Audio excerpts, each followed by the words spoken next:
मित्रांनो, लग्नानंतर होईलच प्रेम या मालिकेच्या नवीन लेटेस्ट एपिसोडमध्ये आजच्या भागात आपल्याला असं पाहायला मिळणार आहे. इकडे त्या काव्याला म्हणत असतात, काव्या बास, तू आमची लाज काढत आहेस का? निदान तू वयाचा तरी मान ठेव. त्यावर ती म्हणते, आत्या, मी एकदा नाही तर 100दा तुमची लाज काढणार, कारण तुम्ही वागलाच तसं आहात आणि इतकी तुम्हाला शिक्षा भेटून देखील तुम्ही आणखीनही तसंच वागत आहात.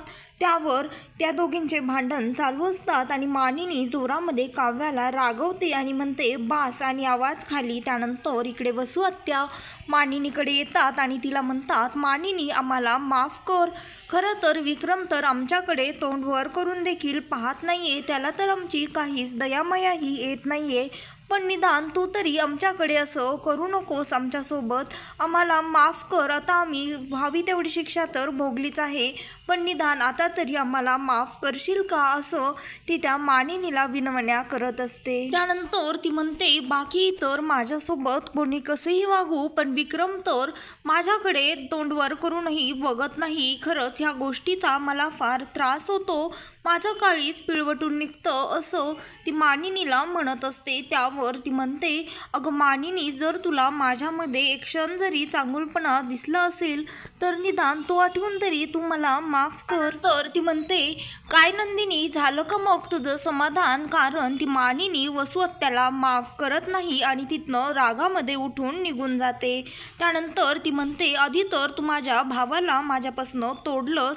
माझा भाऊ तर माझ्याकडे नजरवर करून देखील बघत नाही आणि गेले कित्येक वर्ष आम्हीही ते मैत्रिणीसारखं राहत आलेलो आहोत, मानिनी आणि मी. पण आता तर तू तिलाही माझ्यापासनं दूर केलं. त्यानंतर ती म्हणते, तू माझ्यापासनं माझ्याजवळची एक एक व्यक्ती अति हुशारपणे वेगळी केली आहेस. आता बघ, मी सुद्धा तुझ्यासोबत असंच करेन.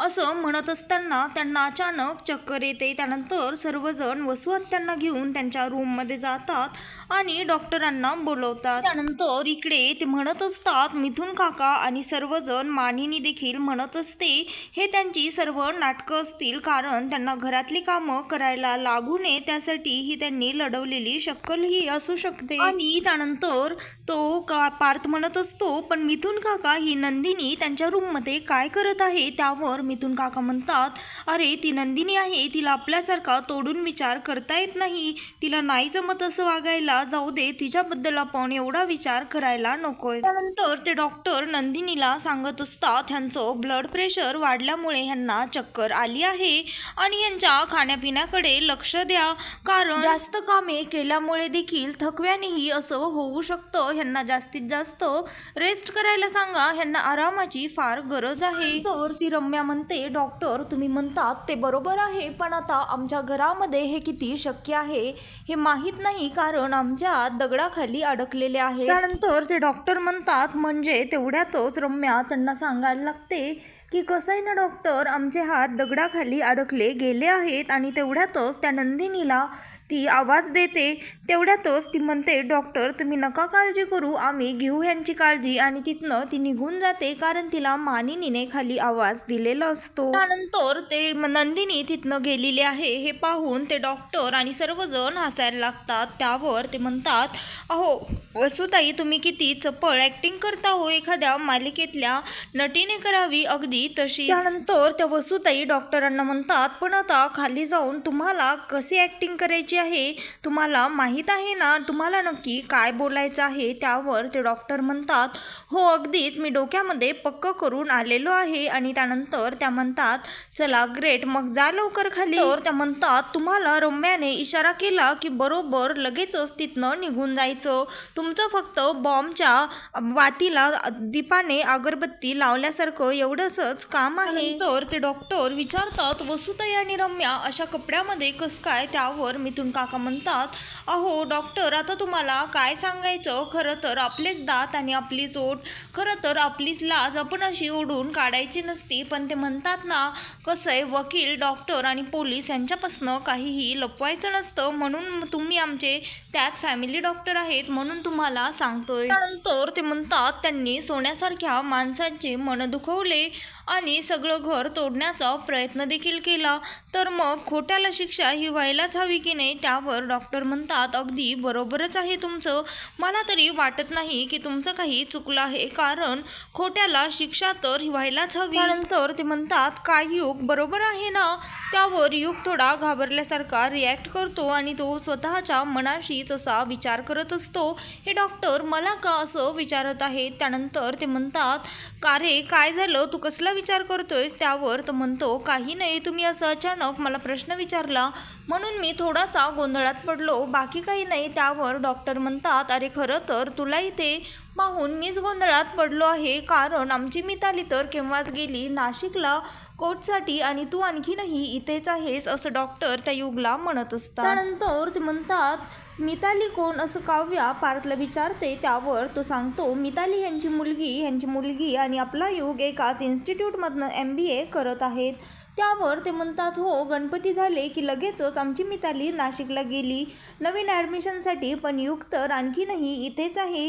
काय युग, तू कसं काय आणखी इथेच थांबला आहेस, काही प्रॉब्लेम आहे का. त्यानंतर तो पार्थ म्हणतो त्याचं काय आहे ना डॉक्टर, आमचा जरा नवाबजादा आहे, त्याला वाटलं असेल की फॅमिलीसोबत थोडे दिवस राहावं. त्यावर तो युग म्हणतो अरे दादा असं काही नाही, मी नेक्स्ट वीकमध्ये जाणारच आहे. त्यावर ते म्हणतात काय मग युग, काय लागला रिझल्ट. त्यावर युग थोडा घाबरतो आणि गोंधळलेला देखील असतो. तो म्हणतो नाही डॉक्टर, आणखीन रिझल्ट लागला नाही आहे. त्यावर ते डॉक्टर म्हणतात अरे युग तू असं काय करतोस, आमची मिताली तर गणपतीला आली होती, त्याच्यानंतरच लगेचच रिझल्ट देखील लागला. त्यानंतर इकडे ती मानिनी किचनमध्ये काम करत असते आणि त्यानंतर तिथेच तिला खूप मोठा कचरा देखील दिसतो आणि कचऱ्यामध्ये एक इन्व्हलप देखील दिसतं. त्यावर ती म्हणते खरंच काय ही रम्या, हिला तर बिलकुलही डोकंच नाही आहे, कसाही कचरा किचनमध्ये टाकून दिला आहे, अगदी वेंधळट मुलगी आहे. त्यानंतर ती म्हणते पण हे इन्व्हलप इथे असं का बरं टाकलं असेल. त्यानंतर ती इन्व्हलप हातामध्ये उचलून घेते आणि बघते तर ते रजिस्टर पोस्टने युगच्या नावाने आलेलं असतं. त्यानंतर ती काढून बघते तर त्यामध्ये चक्क त्या युगचा रिझल्ट असतो आणि तो युग तिथे फेल झालेला असतो हे देखील त्या मानिनीला कळतो आणि ती फारच चिडते. त्यानंतर इकडे ती रम्या त्या डॉक्टरांना इशारा करते आणि त्यानंतर ते म्हणतात चला मी येतो, मला एका पेशंटचा अर्जंट कॉल आलेला आहे.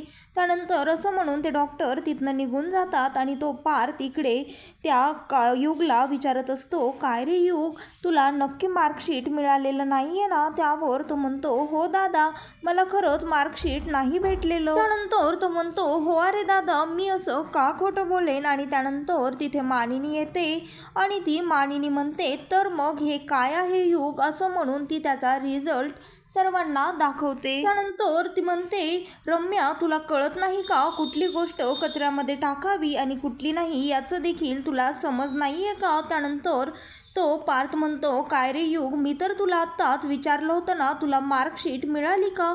त्यावर तू मला नाही म्हणून सांगितलं होतंस, तुला लाज वाटत नाही का असं खोटं बोलायला. असं म्हणून तो पार्थ युगला रागवत असतो, त्याला खडसावत असतो. त्यानंतर ती काव्या म्हणते पार्थ तुम्ही जरा शांत व्हा ना, आपण शांतपणे त्याला बोलूया. त्यावर ती मानिनी म्हणते काव्या तू शांत बस आणि दोन भावांच्या मध्ये बोलू नको. त्यानंतर तो पार्थ फारच त्याच्यावर चिडत असतो आणि म्हणतो त्याच्या कॉलरला पकडतो, त्याचे कान ओढतो, त्याला मारतो देखील आणि म्हणतो काय रे युग, आम्ही तुला तिथे कशासाठी पाठवलं आहे आणि तू तिथे काय करत आहेस, आम्ही काही तुला टवाळक्या करण्यासाठी तिथे पाठवलं आहे का. त्यावर लगेचच ती नंदिनी मध्ये येते आणि म्हणते अहो पार्थ तुम्ही हे काय करत आहात, जरा शांत व्हा आणि तुम्ही त्याला कशासाठी रागवत आहात. त्यानंतर तो युग म्हणतो दादा मी ते. त्यावर ती मानिनी चिडते आणि म्हणते अरे आणखीही तू ततपप का करत आहेस, आता तरी सांग बाबा एकदाचं खरं काय आहे, कळू देत आम्हाला. त्यावर तो युग रडत असतो आणि काहीच बोलत नाही. त्यावर नंदिनी म्हणते आई थांबा, मी सांगते तुम्हाला काय खरं आहे ते. त्यानंतर ती म्हणते हे बघा आई, पार्थ, मिथुन काका, मी तुम्हा सगळ्यांना सांगत आहे प्लीज तुम्ही त्याच्यावर ओरडू नका, बहुतेक त्याचं ब्रेकअप झालं आहे म्हणून तो फेल झाला असावा, कारण मी त्याच्याशी एक दिवस बोलले होते, कारण मी आल्यापासूनच बघत आहे त्याला नोटीस करत होते, तो असा एकदम हरवल्यासारखाच होता आणि सारखं इमोशनल देखील होत होता आणि एक दिवशी तर चक्क रडत बसला होता.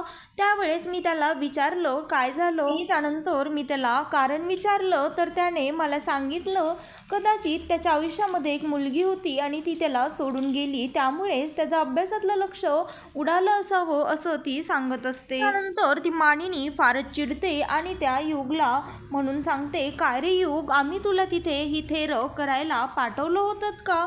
त्यानंतर ती म्हणते खरं तर तुझ्याच वयातनं पार्थ आणि जीवा देखील तिथे शिकले आहेत, बाहेरच शिकलेत, पण त्यांनी नाही हे असं कधी केलं.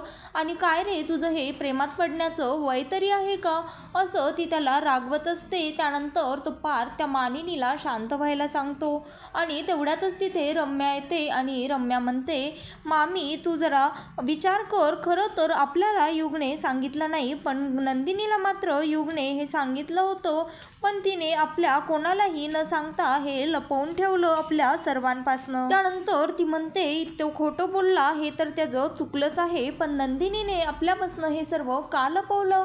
त्यावर ती म्हणते काव्या तिच्यावर चिडते आणि म्हणते अगं तू काय गं सततच कोणत्याही गोष्टीमध्ये नंदिनीताईला टार्गेट करत असतेस. त्यावर ती रम्या म्हणते कारण तुझी नंदिनीताई डबल स्टँडर्ड आहे, प्रत्येक गोष्टीमध्ये ती दाखवते एक आणि करते एक, तिचे खायचे आणि दाखवायचे दात वेगळे आहेत असं ती रम्या त्या काव्याला म्हणत असते. त्यानंतर ती म्हणते आम्ही असं बिलकुलही लपवाछपवी करत नाहीत, कारण मोहितेंच्या मुलींवर लपवाछपवी करण्याचे संस्कारच नाही आहेत.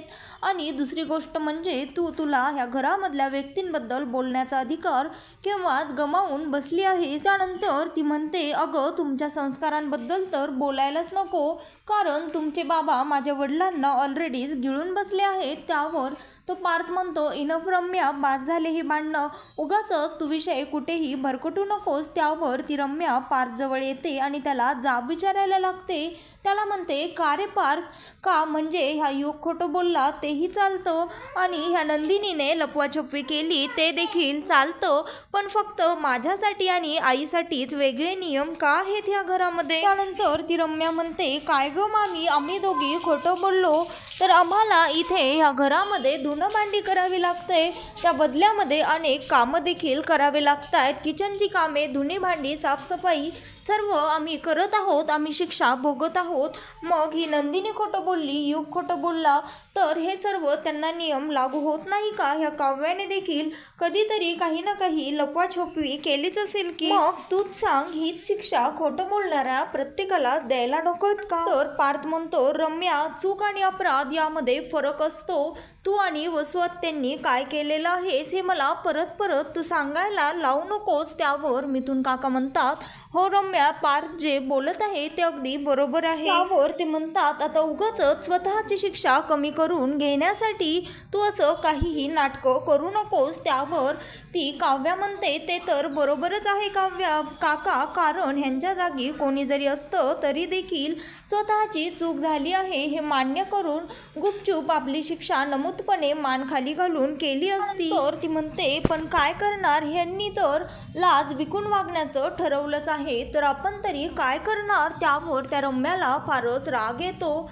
आणि ती म्हणते काव्या तुझं तोंड सांभाळून बोल, हा आम्ही असं एकदाही म्हटले नाहीये की आमची चूक झालेली नाहीये. माझं फक्त एकच म्हणणं आहे की सर्वांना समान न्याय मिळायला हवा आणि तुझ्या बहिणीने इथे खोटेपणा केलेला आहे ना, मग तिला शिक्षा ही व्हायलाच हवी. मला फक्त एवढंच म्हणायचं आहे. तर तू सांग काय लपवाछपवी केली आहे माझ्या नंदिनीताईने. नंदिनीताई तुला माहीत होतं का युग फेल झाला आहे. त्यावर ती म्हणते नाही. त्यावर मग काव्या म्हणते बोल आता. आणि आता राहिला प्रश्न ब्रेकअपचा. तर नंदिनीताईने सांगितल्याप्रमाणे एक दिवस युग रडत बसला होता. त्यावर तिने विचारलं की काय झालं आहे. त्यावर युगने सांगितलं की त्याचं ब्रेकअप झालं आहे. मग आता निदान तिने विचारल्यामुळे आपल्याला कळालं तरी. आणि ती नंदिनी आहे त्यामुळे तिने योग्य वेळ बघून सांगितलंच असतं की सगळ्यांना ती अशी लपवाछपवी बिलकुलही करत नाही रम्या. ही एक गोष्ट मात्र लक्षात ठेव रम्या, ज्या खोट्यामुळे, ज्या लपवाछपवीमुळे, ज्या संबंधांमुळे नाती खराब होऊ शकतात अशा खोट्याला कुठेही माफी नसते. त्यानंतर रम्याच्या काव्याचे हे भांडण ऐकून त्या मानिनीला जे ते काव्या बोललेली असते वाक्य ते तिला आठवतं आणि तिला आधी जे काव्याने लपवाछपवी तिला असं वाटत असतं काव्याचा प्रियकर आहे आणि ते लपवलेलं आहे हे सगळं तिला आठवतं आणि तिला काव्याचा आणखीनच राग यायला लागतो मानिनीला. आज जाऊ देत, मला तुझ्याशी बोलायचं आहे. तूच सांग, तू आज मला मारलंस जोडलं तरी देखील चालेल, पण आज मला तुझ्या तोंडून उत्तर हवं आहे. तुला तर ह्या घरामध्ये कोणाचं काय चाललं आहे हे चांगलंच माहीत असतं, तुझं बारीक लक्ष असतं. मग तू स्वतःच्याच मनाला प्रश्न विचार आणि तूच सांग, मग तू काय करणार आहेस? तू आमची शिक्षा रद्द करणार आहेस की या सर्वांनाच शिक्षा देणार आहेस? बोल मामी, मी तुला काय विचारत आहे. तू तरी न्यायाने वागणार आहेस का तुझ्या सुनांसाठी लेकांसाठी एक न्याय आणि आमच्यासाठी एक न्याय असं करून तुझ्या भावाने आमच्याशी वागणार आहेस? तू गप्प का आहेस? काहीतरी बोल असं ती रम्या मानिनीला म्हणत असते. त्यानंतर ती चिडून रागवैताग एकदम फ्रस्ट्रेट होऊन म्हणते, ठीक आहे रम्या, गप्प बस, जास्त बोलू नकोस, केली तुमची शिक्षा माफ, असं ती मानिनी चिडून त्या रम्याला म्हणते. त्यावर त्या मानिनीला फारच राग आलेला असतो आणि सगळेजण फार आश्चर्यचकित झालेले असतात की मानिनीने अशी कशी रम्याची आणि वसुहत्यांची शिक्षा माफ केली. त्यानंतर ती मानिनी म्हणत असते, या घरामध्ये प्रत्येकाचंच काही ना काहीतरी सिक्रेट आहे, प्रत्येकजणच काही ना काहीतरी लपवाछपवी कळतच आहे.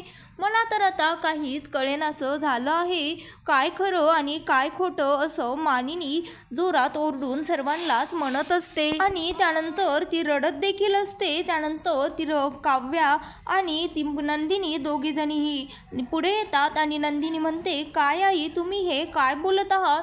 इथे कोण लपवाछपवी करत आहे? त्यावर ती मानिनी त्या काव्याच्या जवळ जाते आणि म्हणते, हे आणखी चांगलं काव्याशिवाय कोणाला माहीत असणार, असं ती काव्याकडे बघून रागामध्ये म्हणत असते. त्यावर नंदिनी म्हणते, काव्या, तू तरी सांग काय झालं आहे? तर मित्रांनो, लग्नानंतर होईलच प्रेम या मालिकेचे नवनवीन लेटेस्ट एपिसोड पाहण्यासाठी चॅनलला लाईक, शेअर आणि सबस्क्राईब मात्र नक्की करा. व्हिडिओ आवडले असल्यास व्हिडिओला कमेंट देखील करा.